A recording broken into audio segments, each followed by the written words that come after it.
Assalamualaikum warahmatullahi wabarakatuh. Kembali lagi dalam acara Bincang Keindonesiaan dan Kemanusiaan bersama Profesor Dr. Musdah Mulia. Dan kali ini tema kita adalah tentang Kartini untuk Indonesia. Tanggal 21 April kan kita selalu peringati sebagai Hari Peringatan Kartini. Nah, kali ini kita akan membahas soal Kartini. Nah, apa sih sebenarnya diperjuangkan oleh Kartini? Secara umum, Kartini memperjuangkan kemajuan buat seluruh manusia. Karena kita kenal zaman Kartini itu, jangan lupa ya, itu abad ke-19, baru masuk abad ke-20.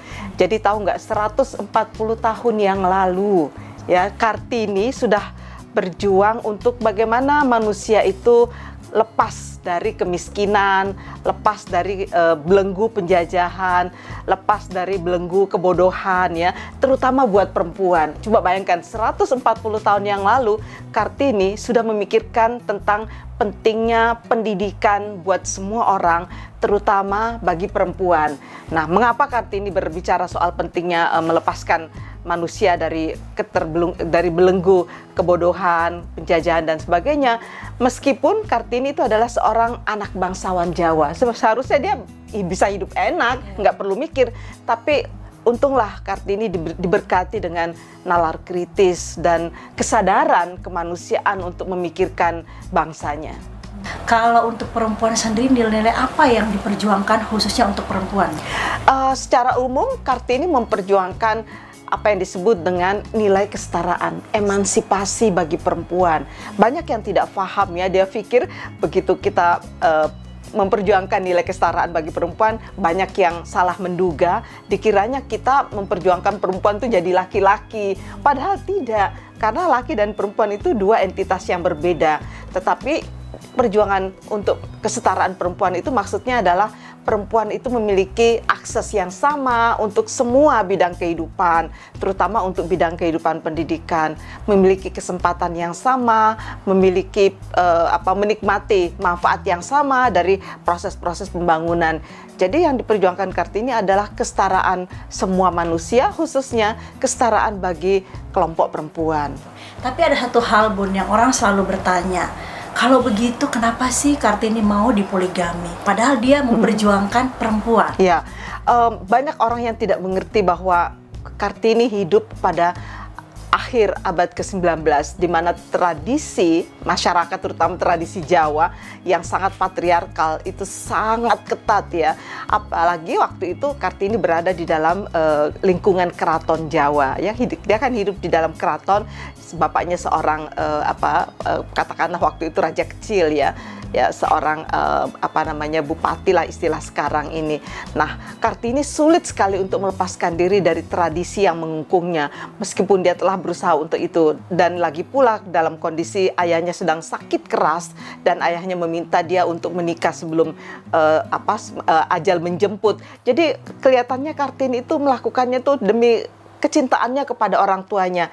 Tetapi jangan salah, Kartini menyampaikan di dalam banyak tulisannya bahwa dia sangat kecewa dengan kondisi hidupnya yang berada dalam posisi poligami. Karena itu kalau sekarang nih, perempuan-perempuan sekarang pada abad sekarang masih ada yang mau dipoligami, menurut saya itu sangat sangat terbelakang sekali. Karena Kartini saja yang hidup 140 tahun yang lalu, hampir 1,5 abad loh, jangan lupa, itu sudah memikirkan tentang buruknya kehidupan perkawinan poligami, buruknya kehidupan perkawinan anak. Karena itu Kartini itu beda loh dengan orang-orang di sekitarnya. Waktu itu umur 14 tahun itu sudah menikah. Nah, Kartini baru menikah umur 24 tahun.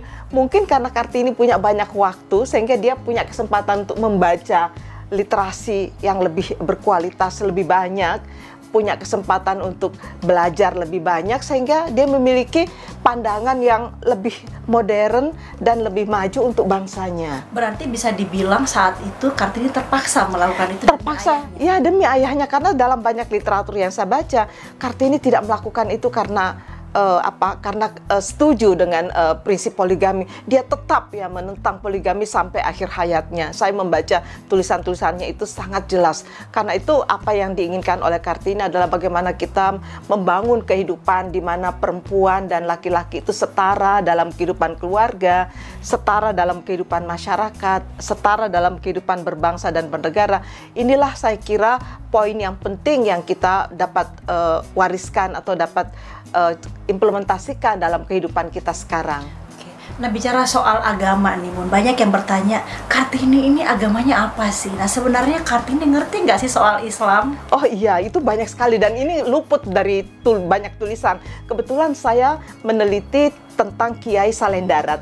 Nah, dari buku Kiai Salendarat itulah biografinya saya menemukan bahwa ternyata Kiai Salendarat itu adalah guru agama atau guru ngaji dari Kartini. Dengan Kiai Salendarat inilah Kartini belajar Islam secara kritis. Dari Kartini lah kemudian Kiai Salendarat ini membuat tafsir yang berjudul Faidur Rahman, ya, itu tafsir dalam bahasa Jawa. Jadi Kartini minta kepada Pak Kiai ini untuk menuliskan tafsir Al-Quran itu dalam bahasa Jawa supaya dipahami oleh masyarakat Jawa ketika dia membaca tafsir gitu. Akhirnya apa? Kata Kartini mulai dari surah Al-Fatihah. Karena kalau masyarakat Islam itu membaca surah Al-Fatihah tanpa memaknai artinya itu akan sia-sia gitu. Jadi dari dorongan Kartini atau permintaan Kartini lah kemudian Kiai Salendarat itu menulis buku tafsir pertama dalam bahasa Jawa, dan inilah yang paling berkesan bagi Kiai Salendarat untuk muridnya yang sangat cerdas, dan kitab tafsir itu nanti dihadiahkan kepada Kartini ketika dia menikah. Terakhir, Bun, inspirasi atau tauladan apa yang harus kita ambil dari sosok Kartini? Saya kira banyak hal yang kita bisa mengambil inspirasi ya dari sosok Kartini. Yang pertama bahwa jadilah perempuan yang memikirkan bukan hanya kepentingan diri sendiri tetapi juga kepentingan masyarakat luas. Jadilah perempuan pembelajar yang selalu haus untuk belajar. Jadilah perempuan yang mencintai literasi. Bacalah sebanyak-banyaknya. Karena Kartini bisa seperti itu karena dia punya kesempatan membaca buku-buku baik itu dalam bahasa Belanda, bahasa Inggris. Karena Kartini mengerti banyak bahasa ya. Ini luar biasa juga ya.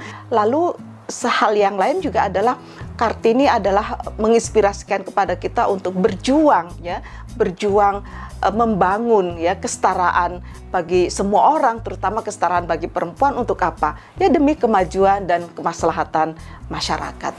Baik, terima kasih banyak Bunda untuk obrolan hari ini. Demikian perbincangan kita. Kita ketemu lagi di kesempatan yang lain. Assalamualaikum warahmatullahi wabarakatuh. Waalaikumsalam warahmatullahi wabarakatuh.